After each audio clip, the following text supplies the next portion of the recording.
ನಮಸ್ಕಾರ ಸ್ನೇಹಿತರೆ, ಆಗಸ್ಟ್ 16ರವರೆಗೆ ಈ ಜಿಲ್ಲೆಗಳಲ್ಲಿ ವರುಣನ ಆರ್ಭಟ ಫಿಕ್ಸ್.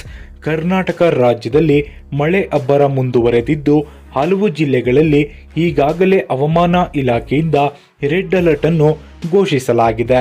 ಇದೀಗ ಇನ್ನೂ ಒಂದು ವಾರ ರಾಜ್ಯದ ಹಲವು ಜಿಲ್ಲೆಗಳಲ್ಲಿ ಮಳೆ ಮುಂದುವರಿಯುವ ಸಾಧ್ಯತೆ ಇದೆ ಎನ್ನಲಾಗಿದೆ. ಇಂದಿನಿಂದ ಆಗಸ್ಟ್ 16ರವರೆಗೆ ಕರ್ನಾಟಕದ ಹಲವು ಭಾಗಗಳಲ್ಲಿ ಭಾರೀ ಮಳೆ ಮುಂದುವರಿಯುವ ಸಾಧ್ಯತೆ ಇದೆ ಎಂದು ಹವಾಮಾನ ಇಲಾಖೆ ಅಲರ್ಟ್ ಘೋಷಿಸಿದೆ. ಕರಾವಳಿ ಜಿಲ್ಲೆಗಳು, ಮಲೆನಾಡು, ದಕ್ಷಿಣ ಒಳನಾಡು ಮತ್ತು ಕೆಲವು ಉತ್ತರ ಒಳನಾಡು ಜಿಲ್ಲೆಗಳಲ್ಲಿ ಭಾರೀ ಮಳೆಯಾಗಲಿದ್ದು ಜನರು ಎಚ್ಚರಿಕೆಯಿಂದ ಇರುವಂತೆ ಸೂಚನೆ ನೀಡಲಾಗಿದೆ. ಹವಾಮಾನ ಇಲಾಖೆಯ ಮುನ್ಸೂಚನೆಯ ಪ್ರಕಾರ ಮುಂಗಾರು ಮಳೆ ತೀವ್ರತೆ ಪಡೆದುಕೊಂಡಿದ್ದು ರಾಜ್ಯಾದ್ಯಂತ ಮಳೆ ಅಲರ್ಟ್ ಘೋಷಣೆ ಮಾಡಲಾಗಿದೆ. ಕಳೆದ ಕೆಲವು ದಿನಗಳಿಂದ ಮಳೆ ಮುಂದುವರೆದಿದ್ದು ಅನೇಕ ಜಲಾಶಯಗಳು, ಕೆರೆಗಳು ಈಗಾಗಲೇ ಭರ್ತಿಯಾಗಿದೆ.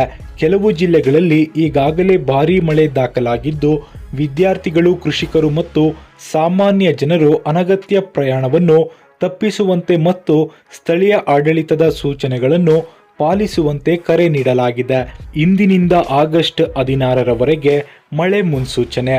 ರಾಜಧಾನಿ ಬೆಂಗಳೂರಿನಲ್ಲೂ ಕಳೆದೊಂದು ವಾರದಿಂದ ಮಳೆಯಾಗುತ್ತಿದ್ದು ಮುಂದಿನ ಕೆಲವು ದಿನಗಳವರೆಗೆ ಹಗುರದಿಂದ ಸಾಧಾರಣ ಮಳೆಯಾಗಲಿದೆ ಎಂದು ವರದಿಯಾಗಿದೆ.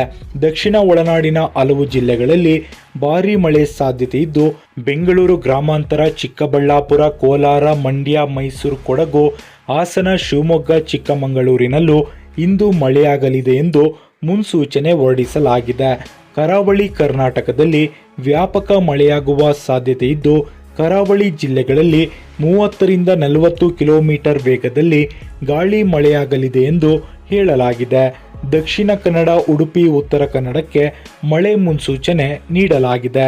ಉತ್ತರ ಒಳನಾಡಿನ ಕೆಲ ಜಿಲ್ಲೆಗಳಾದ ಗದಗ್, ಹಾವೇರಿ, ಧಾರವಾಡ, ಬೆಳಗಾವಿ, ಕೊಪ್ಪಳ, ಬಾಗಲಕೋಟೆ, ರಾಯಚೂರು, ಯಾದಗಿರಿ ಜಿಲ್ಲೆಗಳಲ್ಲಿ ಭಾರೀ ಮಳೆಯಾಗುವ ನಿರೀಕ್ಷೆ ಇದೆ.